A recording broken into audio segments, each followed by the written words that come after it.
Hello all of you. Welcome to the 52nd lecture of the course on analysis and modeling in chemical engineering. In this week, we started talking about mesh equations. In the previous class, we discussed what exactly we mean by the mesh equations, and we discussed that what are the mesh equation for first an equilibrium states containing a vapor and a liquid. The M in mesh refer to the material balance. The E refer to the phase equilibria. The S refer to the summation of mole fraction.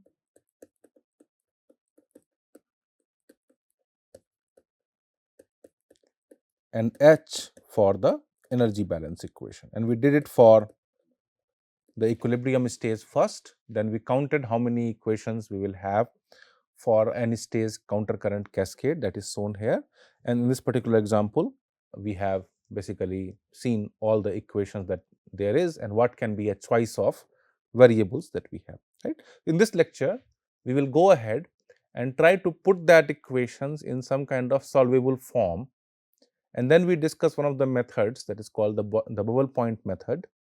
That is some kind of an iterative scheme which we can use for solving it. In the next lecture, we will discuss some other schemes also for solving this kind of equations.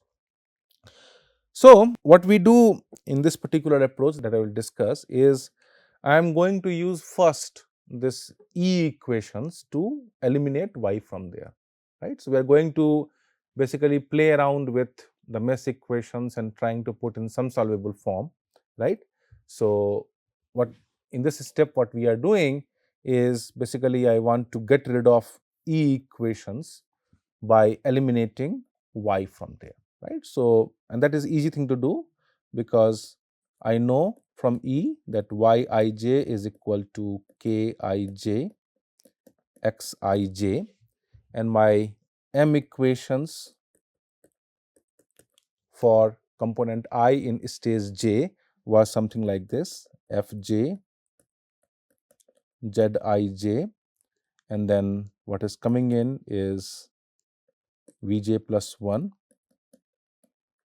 yij plus 1, and what is also coming in is lj minus 1, xi j minus 1, and what is leaving is lj plus uj,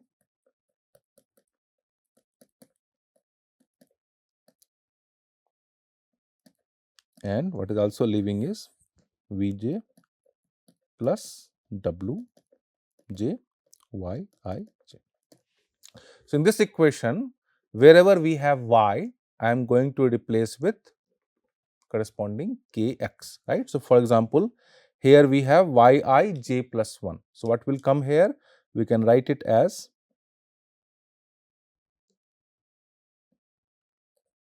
ki j plus 1 xi j plus 1, right. Similarly, we have a yij here. So, I can replace this with kij xij, right. And then the next step what I am going to do is I am going to eliminate also the Lj from there by writing the material balance from stage 1 to j. So, now we also have an Lj appearing here. That Lj also I want to eliminate, right. So, how I can do that? We already have written the energy balance for stage 1 to j. Again, what I can write my Lj to be is Lj that is coming out if I do a material balance from 1 to j. What else is coming in here? So, Vj plus 1 is coming in and V1 is going out, and apart from that all the feed streams F1 to Fj are coming in and the side streams are leaving. So, we have something like summation over M1 to j as we did in the previous lecture, Fm minus Um minus Wm. So, I am going to use this equation to basically get rid of Lj that is coming here, and the same I can do for Lj minus 1, right. So, my Lj minus 1 is also going to be something like just replace j with j minus 1. So, we have Vj minus 1, that is the balance from stage 1 to stage j minus 1. So, this becomes m equal to 1 j minus 1 Fm minus W. So, I am going to plug that in this equation, and now I want you to notice something, right. So, let us say my overall mole fraction is given and the feed flow rates are given. In that case, this quantity is going to be known to me. Now, we have something containing the vapor flow rates and the k value. The k value is known to me from thermodynamics. So, we have an xij plus 1 variable coming here. Then Lj minus 1 I have expressed in terms of the volumetric flow rate right here.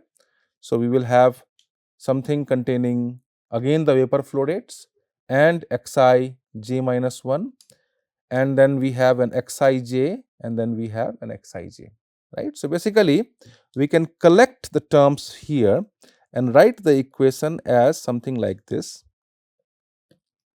Aj xi j minus 1 plus bj xi j plus cj xi j plus 1 is equal to sum dj, right.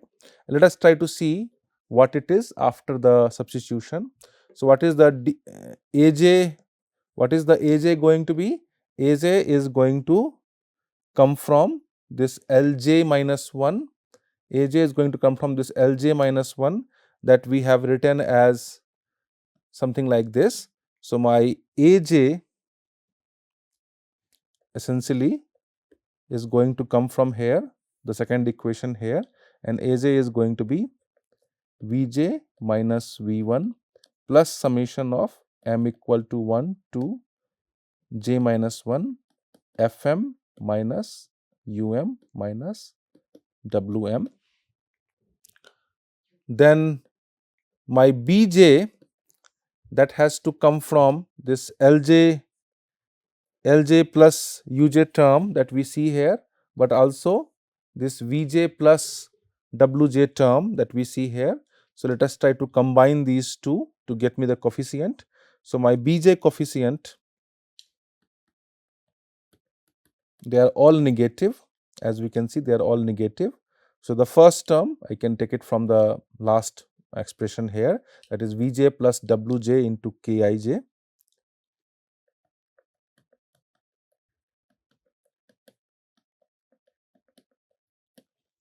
and we also have a Uj from here, the first term, and then we have the Lj, but Lj we have got from the total mole balance. So, here we have Vj plus 1 minus V1 plus summation over m equal to 1 to j Fm minus Um minus Wm. Similarly, we can look at the Cj, that is containing xij plus 1. Xij plus 1 is only appearing in the second term above. That coefficient is Vj plus 1 Kij plus 1. So, we have Cj is equal to Vj plus 1 Kij plus 1, and then Dj is finally the constant that is coming from the first term Fj Zij, but it goes to the other side because I am setting it this quantity equal to Dj. So, otherwise Dj will be on the left hand side is going to be minus Dj. So, we have something like Dj is minus Fj Zi j, right. Now, we have to be slightly careful on where all it is defined, because this is essentially forming some kind of a tridiagonal system, so as to speak. So, we have Aj xi j minus 1 plus Bj xi j plus Cj xi j plus 1 is equal to dj. So clearly bj should be defined for j starting from 1 to n, right? But then aj cannot be defined for all of that because we have a j minus 1 appearing here. So we can only define starting from stage 2.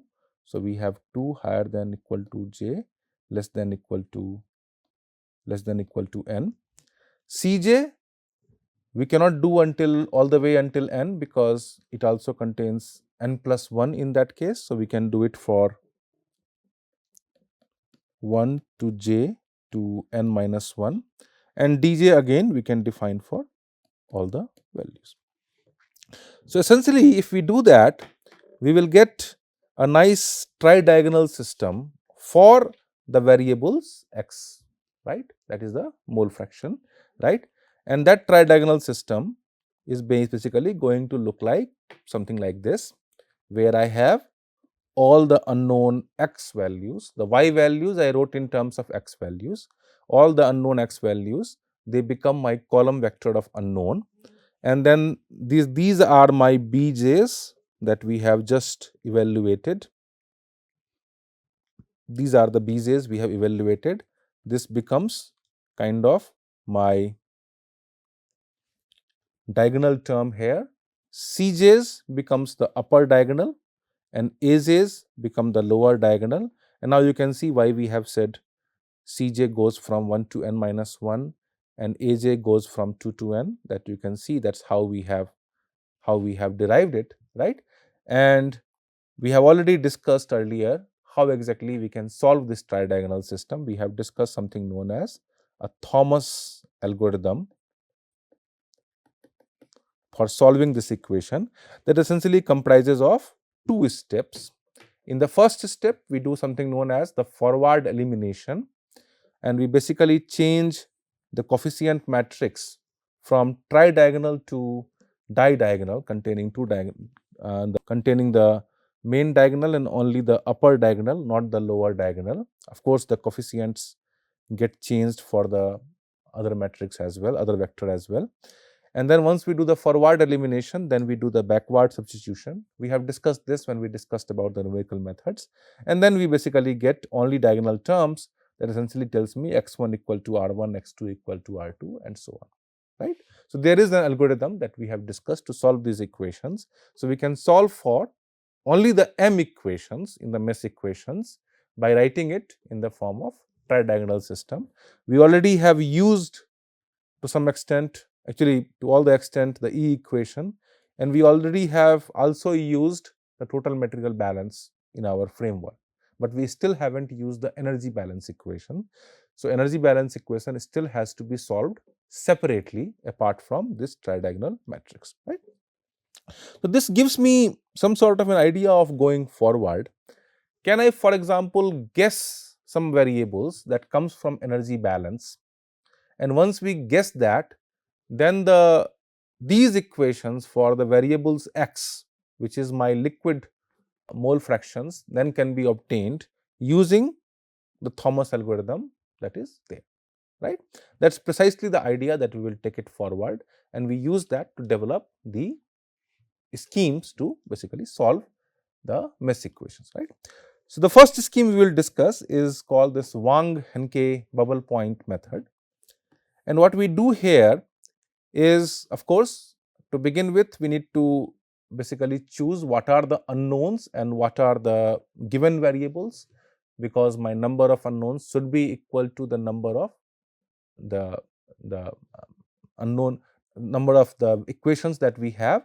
So accordingly, we have to basically specify the other variables. Let's say, for example, the feed conditions are all known to me: the feed flow rate, the overall mole fraction of components in the feed, the temperature, the pressure of the feed, the enthalpy of the feed streams. I also know, for example, the pressure of all the stages, and I also know the flow rates of the side streams, both for liquid side streams and the vapor side stream. And I also know all the interstage, I would say intermediate Q values, except the first one and last one. the Q1 and Q1, right? Why these are I have kept unknown? Because these are the ones which are happens to be the most important, and they are typically something that we want to optimize for, right? So it's better to keep it as something that is kind of unknown variable, right? So Q1, if you think about it, is what is leaving the first stage here, and that is known as the condenser duty, because the liquid is not leaving the first stage. So whatever vapor is going out, that vapor has to be condensed and put back in the system, right? So this L1, what you see here, it has to come from eventually condensation of the vapor, right? That's how it will basically go down. So whatever vapor is forming there, we condense it. So we have a condenser duty here. Similarly, whatever liquid we form here, we can vaporize it, of course part of it, not all of it, and that is called reboiler. So we have a condenser at the top and reboiler at the bottom. So Q1 refers to condenser duty, that is the energy input to this or taken from here, and Qn is known as the reboiler duty, right? So those I want to keep as unknown, and the other Qj values we specify. We also specify the number of stages. We also specify this L1, that is my reflux rate, that is the amount of liquid that is sent back to the column. That is again going back to the picture we had. So L1 is the reflux. So whatever vapor I condense, some part of it I send back. So this is my L1. And whatever liquid I collect here, the distillate, some part of it I send back in vapor. That is my vapor distillate, right? So those things I am keeping it as also given, right? And then I start my iteration. And the way I start my iteration is I initialize my guess variables, temperatures and the volumetric flow rate of the stages, right? These are not the given variables, these are the unknown variables. But in the equation that we have, this m equations, I have eliminated the L's, but I still have this V's. I still have the vapor flow rates, right? And it is not very apparent that the temperature is there, but temperature is indeed there in the K values that you see here. What does the K depend on? They come from thermodynamics, and that definitely depends on temperature, right? So in order to solve this tridiagonal equation, whatever I have built, we need the input of Vj and Tj, right? Where do they can come from? They can come from the energy balance and whatever remaining equations we have. But if I take it as the guess, then anyway we can solve this equation, right? And what is the cost of doing that? Then we have to basically update my guess by solving the remaining equation in some manner, so that eventually my scheme basically solved, right? Very similar thing we have done for the case of evaporator, the Bazar-McCabe method, where I assume T1, T2. Once I assume T1, T2 for the two effects, then I can compute the flow rates S L1, L2, and then I go back and update my temperature values, right? And when I was doing that, I was somehow using the energy balance equation. In that case, we defined different area values, and that's how we have an iteration scheme. But the key idea was that we chose T1, T2 as guess variable, and we have some way to update that in my iteration, right? That guess variable, when we discussed about in the graph theory, that guess variable is something that I am using to reduce the complexity of the corresponding graph for the equation. And I said that essentially those guess variable refer to tiering of the graph, because those edges corresponding to those variables I am not really solving for, right? So I am guessed it, right? So that really amounts to tiering this. That's why I am saying them not really as guess variable, but as a tier variable, because the choice of these variables are such that it is resulting in the reduction in the corresponding graph of the equations. Although I am not drawing the graph for this case, but that is the significance for these variables. So once we initialize that, then I know everything I need to solve the x values using the Thomas method, right? Because my coefficients are in terms of the vapor flow rates, which I have guessed, and they are in terms of temperature, which I have guessed, and everything else that you see here, they are already specified apart from vapor flow rates and the temperatures. So, therefore, I can go ahead and solve for the x values, right. Now, once I do that, I am basically now following 4 steps in order to get the new guess for Vj and Lj, right. The next step is, you can imagine that I am solving for the x values. If my guess was correct, then my Xij would be satisfying the summation of mole fraction equation, right, and it should sum up to 1, right, but my guess value is arbitrary. So, whatever Xij's I am getting, they may not satisfy my summation of mole fraction equation that tells me that I equal to 1 to C Xij must sum to 1, but that is true if Xij were correct values. But since I have guessed my Vj and Tj, whatever I am obtaining are not the correct value, they are whatever I am getting in my iteration, right. So, once it converges, then this condition is going to be met, but before that this condition is not met, right. So, what do we do to make my scheme go forward is, I am going to normalize my Xij by dividing it by the sum of Xij, right. What essentially it does is, it basically forces it to satisfy the summation equation. That does not mean that this final equation is the correct expression for Xij, it just forces it to satisfy the summation equation. Why is that? Because if I do summation of Xij normalized, I equal to 1 to C, this summation will come here, and this quantity is going to basically give me 1, right. So, by normalizing, we are forcing it to satisfy the summation equation. Okay. So, the next step, I am doing basically a guess of the new guess of temperature as the bubble point in thermodynamics. The bubble point is the point where the bubble forms. I mean, the details are not very important, but you can read about it, right. But mathematically, what it comes down to is, basically I begin with the E equation, that is my Yij is Kij Xij, and I note that my summation of Yij I equal to 1 to C should also be equal to 1, right, the summation of mole fraction equation. If I apply this summation here, I equal to 1 to C Ki Xij, therefore should also be equal to 1, right. But then it may not be, because I mean, like, my Xij is not the correct value. But the point here is, my Kij is a function of temperature. I don't know temperature, but I know that function.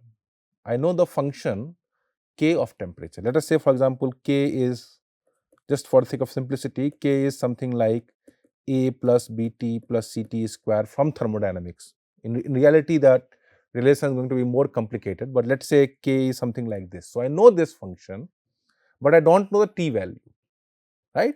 So, I can put it in this expression that comes directly from the E equation and summation of mole fraction equation to basically get a nonlinear equation. That nonlinear equation in temperature, we are going to solve iteratively, and we have discussed method of solving nonlinear equations, right. So, we can solve this equation iteratively, or we can also use some other methods for, let us say, Newton-Raphson method that we have discussed. Again, that was iterative, but it was faster than compared to, let us say, a direct iteration method. So, we can do some iterative method in order to solve that nonlinear equation and get the corresponding temperature values. And once I get this Tj, then I know my Kij. Anyway, I am solving for Kij. And once I know my Kij, then I can know Yij is Kij Xij. Keep in mind that until so far, I am working with whatever x value I am getting after the iteration. It is hoped that if I keep on doing it, I will eventually reach the convergence, right. So, therefore, I can say this is what I get after, let us say, k iterations, right, and the hope is that after so many iterations it is going to converge, right. So, next step, we can go ahead and try to compute this q1 and qn, right. How do we get the q1 and qn? That have to come from the energy balance equation.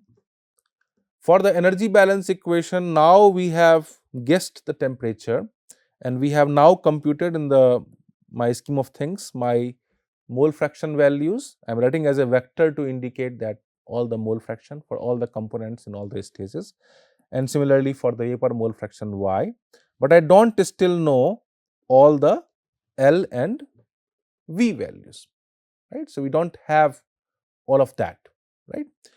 For the, of course, I have guessed something in the beginning, but I have not computed the new value of the Vj, and I have not computed the new value of Lj, and I have not therefore computed the new value of Q1 and Qn, right.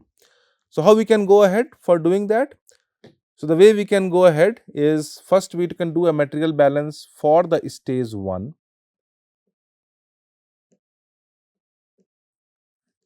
right, and that gives me something like this. So, what is coming in is V2, and that is equal to what is leaving, that is L1 plus U1, both are leaving from here, and V1 is also coming in. So, that is also leaving, so it is coming here, and a feed, net feed F is also coming in, right. So, in general, the net input is something like F plus V2, and net output is L1 plus U1 plus V1. So, from there I can get the value of V2, right. Once I get the value of V2, then I can write the energy balance for stage 1, and from that energy balance you can see that it is correct. So, we have enthalpy coming in the feed plus enthalpy coming in the vapor, that is coming in, that is V2, minus the enthalpy that is leaving with the liquid, right, and that gives me the heat that is removed from the system, right.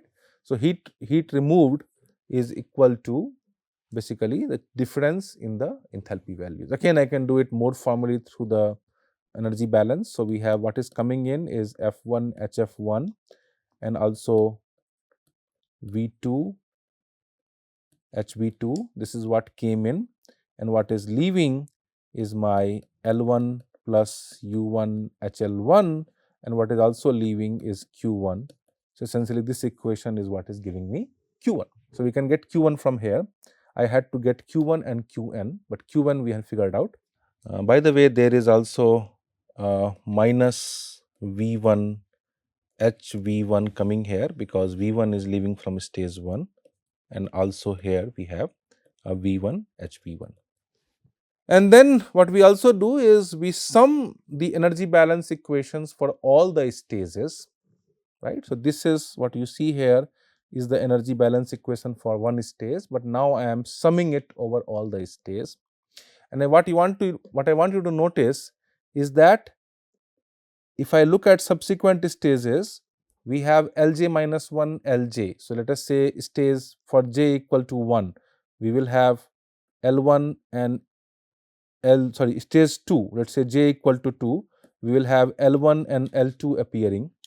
Then for j equal to 3, we will have L2 and L3 appearing. For j equal to 4, we will have L3 and L4 appearing.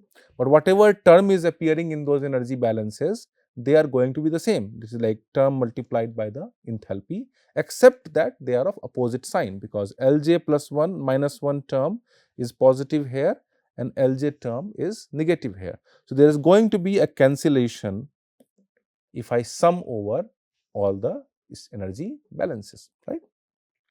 So, eventually what we will be left with is the last term Ln, and the corresponding enthalpy, and similarly by summing the vapor energy balances, we are going to get a V1 term remaining there, right. So, again you can try to do it more formally, but let us say I start from j equal to 1 here.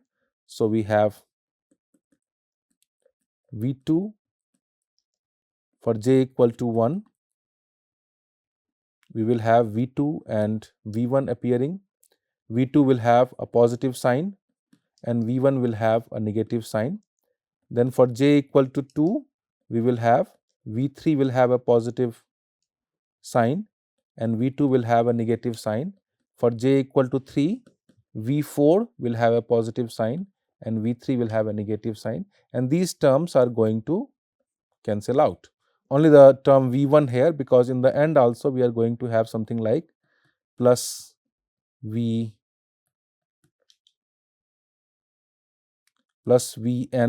and minus Vn minus 1. So, this nth term is going to remain, but I believe that the nth term, we have assumed that Vn plus 1 is basically equal to 0. So, the last term is going to be Vn plus 1 and Vn. The term before this is my Vn and Vn minus 1. So, if I do it for all the stages, Vn plus 1 will come here and V1 will come here, but Vn plus 1 I have taken it equal to 0. That is the vapor that is entering the stage N. So, assume that in stage N no vapor enters there. Right? So, by this logic we will have these two things left, and then these terms will get summed up, but these quantities I know, the feed flow rates, the side stream flow rates and so on, and I know all the Q values apart from Q1 and Qn, right. So, basically we have a method to update Q1 and Qn in the equation. Right. In the next step, we will compute the new value of the Vj and the new value of Lj. How we can do that? So, we write the energy balance for stage j. We write the energy balance for stage j, and we also write the energy balance for stage j minus 1, and we have those expressions. We have those expressions that we got for, let us say, the first equation came from stage 1 to stage j balance, and second came from stage 1 to j minus 1 balance. So, I am going to basically plug these things in my earlier energy balance equation for stage j, and if I do that, now you notice that I am expressing the liquid flow rate in terms of vapor flow rates. So, we only have the vapor flow rates remaining in the equation, and for Lj we have Vj plus 1, and for Lj minus 1 we have Vj. So, once these things come here in the energy balance equation that you see, you will have terms containing Vj and you will have terms containing Vj plus 1. You will not have terms containing Vj minus 1, because for Lj minus 1 you will have Vj appearing here, and there was no Vj minus 1 appearing in the earlier equation, right. So, in general, because other things are anyway constant, you will get something like a diagonal form. After I plug it in, you are going to get something like this, where these coefficients will come from whatever we have derived, right. So, essentially we are trying to rearrange the equations by first eliminating the liquid flow rates using the vapor flow rates, and then putting in my energy balance equation. So, now I have equation in terms of the vapor flow rates, and that equation is a diagonal equation which we can then go ahead and solve, right, which we can go ahead and solve. This diagonal meaning that we do not have an upper diagonal in this case, we only have the main diagonal and the lower diagonal, and these equations is not so difficult to solve. If we solve it, we get the values for Vj, right. So, now I have got the new value of Vj in my algorithm, right, and then I basically have got the new guess variables. Tj I have obtained earlier, Tj I have obtained earlier, and Vj I have now computed. Now I can go back in the loop, right. But before going back, we should check for convergence. Let us say I can look at the error of the Tj after kth iteration, k plus 1th iteration, and Tj at the kth iteration. And similarly, I can look at the error of Vj at k plus 1 and Vjk, or I can look at some combination of these two, right. So, if it is converging, then we are going to stop, otherwise we go back. And when we go back, then basically what we have achieved by this exercise is we have got a new value of the tier variables, right. We started from Tj, Vj as my guess variable, and then I was able to compute all the x first, and then using the x I was able to compute all the y, and I was able to get the new value of temperature. Then I can compute the unknown value of the heats added. Then I can compute the new Vj, which again I use in the next iteration, and the new value of this Lj, which again I can use in my scheme of things, right. So, with that we can keep on going until we reach some kind of a convergence, right. Clearly, this is probably not the best method out there. It depends on what are my tier variables, how did I choose it, right. And we need to look at the sensitivity of my result with respect to those guess variables as we have discussed earlier. So, therefore, in some cases this method works out great, in other cases this method may or may not work, right. So, therefore, we have to also think about some alternate ways of doing it, right. But keep in mind that what essentially what we are doing is basically some manipulation of the mesh equations. We are just playing around the mesh equations to come up with an algorithm of solving this in a manner which can be fed into a computer, right. So, that is the fundamental idea that we will look at, also using some other methods in the next class. So, with that I stop here. Thank you so much.